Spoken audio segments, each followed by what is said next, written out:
Hi, today I'm going to show you how to use Zelle on Bank of America application.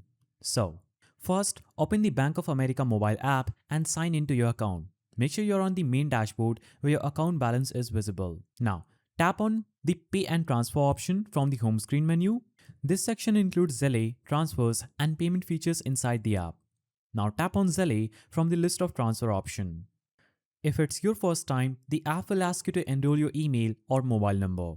Enter your phone number or email, choose the account to link, and verify with the code sent to you. Once verified, Zelle will be activated on your account instantly. To send money, tap Send and select a contact. Enter the amount and confirm the payment. The money is usually delivered within minutes if the recipient is already enrolled with Zelle. To receive money, just share your enrolled email or phone number with the sender.